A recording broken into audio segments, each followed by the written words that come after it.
रामनगर गांव में कमला नाम की औरत अपनी दो बेटियों के साथ रहती थी। कमला बहुत ही गरीब थी। वो बड़ी ही गरीबी में दिन काट रही थी। कमला अपनी दोनों बेटी सीमा और मीना के साथ एक झोपड़ी में रहती थी।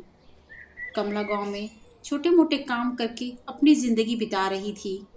गरीबी के कारण सीमा और मीना भी स्कूल नहीं जा पाते थे, बल्कि उन्हें भी अपनी माँ के साथ गांव में लोगों के घर काम करना पड़ता था। कमला की बेटियां कमला से बार बार पूछती, पापा कब आएंगे? जब पापा थे तब हम स्कूल भी जाते थे और अच्छे कपड़े भी पहनते थे, पर अब तो पापा भी नहीं आते, ना ही पैसे भेजते हैं। कमला का पति सुरेश 3 साल पहले कमाने के लिए बाहर गया था। कुछ महीने तक तो सब ठीक था। सुरेश अपने परिवार को अच्छे पैसे भेजता था, सब ठीक चल रहा था। अचानक कुछ महीनों से ना ही सुरेश आया और ना ही पैसे आए। बहुत खोज खबर करने पर भी सुरेश का कुछ पता नहीं चला।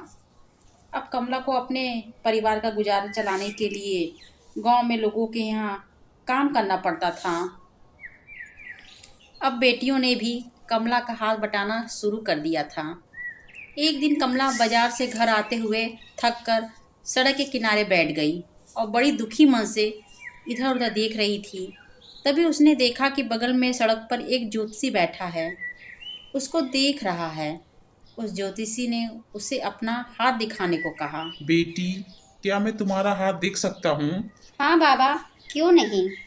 ज्योतिष ने उसे बताया, बेटी, तुम्हारे भाग में आने वाले दिनों में सुख ही सुख है।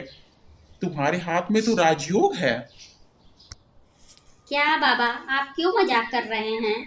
एक झोपड़ी में रहती हूँ, गांव में लोगों के घर काम करती हूँ, तब जाकर 2 वक्त का खाना मिलता है। पति भी कमाने के लिए बाहर गया था, कुछ महीने पैसा भी भेजा, पर अब कुछ महीनों से न तो पैसा आ रहा है और न ही मेरे पति की कोई खबर है।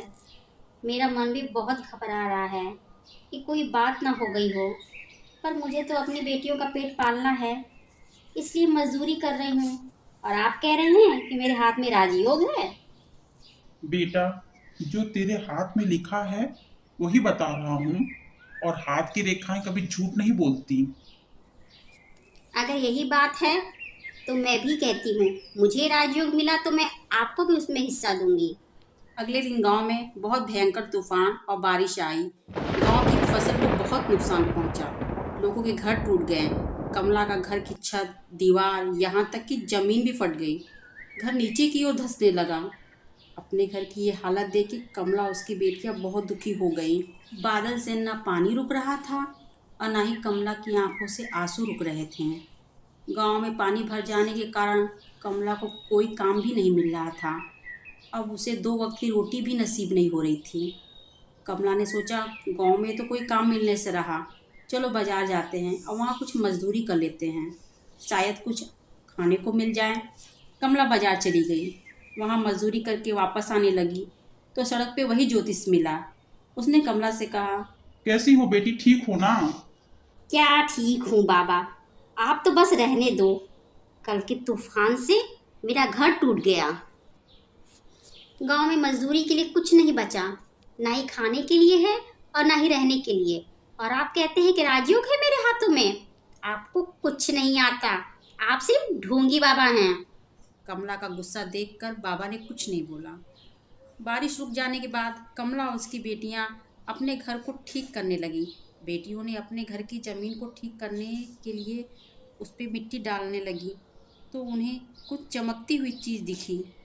वो समझ नहीं पा रही थी कि ये चीज़ है क्या। उन्होंने अपनी माँ को आवाज़ लगाई। ये चमकती हुई चीज क्या है माँ? चलो यहाँ के देखो ना। माँ ने कहा, क्यों परेशान कर रही हो? मैं नहीं आ पाऊंगी, जो करना है तुम दोनों करो।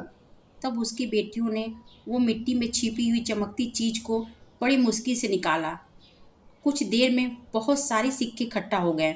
जब कमला ने देखा कि इतने सारे सिक्के, अरे ये सब क्या है, ये कहाँ से आए? माँ, यही तो जमीन में थी जो हम तुम्हें बताए थे, तुम सुनी नहीं थी। इसे जमीन से बहुत मेहनत से निकाला है, अभी तो और हैं। कमला को समझ में नहीं आ रहा था ये सब कहाँ से आया। तब उसे उस ज्योतिष की बात याद आ गई। वो इसी राजयोग की बात कर रहा था। अगले दिन कमला कुछ चांदी के सिक्के लेके बाजार गई। वहाँ उसने वो चांदी के सिक्के बेचे और कुछ सामान लेके घर आने लगी। तभी उसे वो ज्योतिष दिखाई दिया। उसने उसे कहा, बाबा आपकी बात सच हुई, कुछ पैसे आप रख लीजिए। अब दुख के सारे दिन बीत गए। कमला ने धीरे धीरे अपना घर बनवा लिया, बेटियों को स्कूल भेजा और गांव वालों की मुसीबत में मदद की। कमला को अब कोई काम नहीं करना पड़ता था। वो बहुत ऐशो आराम से रहती थी। अब उसके सच में राजयोग आ गए थे।